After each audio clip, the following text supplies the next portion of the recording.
সেই জন্য আমরা এখন সংসদ থেকে ওয়াকআউট করছি। দেশের প্রতিষ্ঠানগুলোতে দলীয়করণ নতুন ফ্যাসিস্টের পথধ্বনি।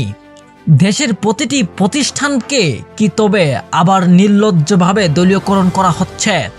বর্তমান সরকারের কর্মকাণ্ডগুলোকে আরেকটি ফ্যাসিবাদ এবং অলিখিত বাকশাল হিসেবে অবিবাহিত করছেন জাতীয় সংসদ বিরোধী দলীয় নেতা ও বাংলাদেশের জামাত ইসলামীর আমির ডক্টর শফিকুর রহমান।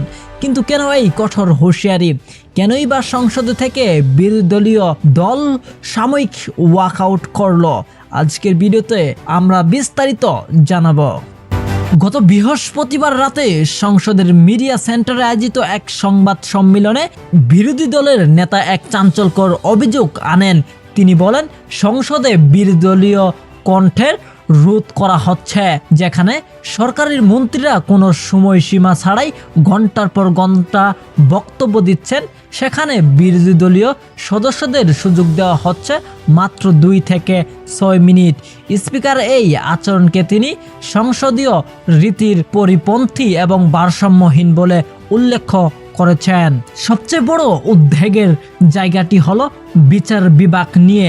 ডাক্তার শফিকুর রহমান অভিযোগ করেন, সরকার এমন সব বিল পাশ করছে যার মাধ্যমে বিচার নিয়োগ ও নিয়ন্ত্রণ পুরোপুরি নির্বাহী বিভাগের হাতে চলে যাচ্ছে। তার মতে, অতীতেও দলীয় বিবেচনায় বিচারক নিয়োগ দিয়ে বিচার ব্যবস্থাকে ধ্বংস করা হয়েছিল।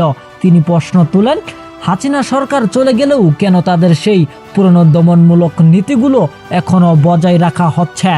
অন্তর্বর্তীকালীন সরকারের সময়কার বিচার বিভাগীয় নিরপেক্ষ অধ্যাদেশ বাতিল করে কেন পুরনো ব্যবস্থায় ফিরে যাওয়া হলো?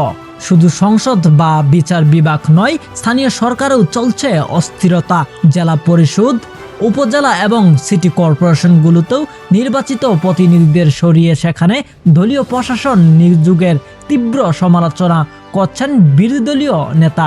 তিনি এটিকে নির্লজ্জ দলীয়করণ এবং অলিখিত ফ্যাসিজম হিসেবে আখ্যা দিয়েছেন। তার প্রশ্ন, কোনো বিশেষ প্রস্তুতি ছাড়াই কেন এই প্রশাসন নিয়োগ? অন্যদিকে সম্প্রতি অনুষ্ঠিত বগুড়া ও শেরপুরে নির্বাচনের অগুচ্ছতা নিয়ে উঠেছে গুরুত্বপূর্ণ প্রশ্ন। 94 সালের কলঙ্কিত মাগুরা স্টাইল ভোট হয়েছে বলে দাবি করা হচ্ছে। এমনকি শেরপুর 3 আসনের উপজেলা সেক্রেটারি রেজাউল করিমের হত্যাকাণ্ডকে রাজনৈতিক দমন পীড়নের এক ভয়াবহ উদাহরণ হিসেবে তুলে ধরা হয়েছে। বিরোধী দলীয় চিফ হুইপ নাহিদ ইসলামও সরকারের এই গণবিরোধী অবস্থানের নিন্দা জানিয়েছেন। তিনি স্পষ্ট করেছেন, গুম প্রতিরোধ এবং মানবাধিকারের মতো গুরুত্বপূর্ণ অধ্যাদেশগুলো সরকার বাতিল করে দিচ্ছে।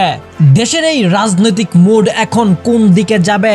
আমরা কি আবারও সেই পুরনো বাকশালী ব্যবস্থার দিকে ফিরে যাচ্ছি, নাকি বিরোধী দলীয় এই প্রতিবাদ জনমতে নতুন কোনো আন্দোলনের সূচনা ঘটাবে?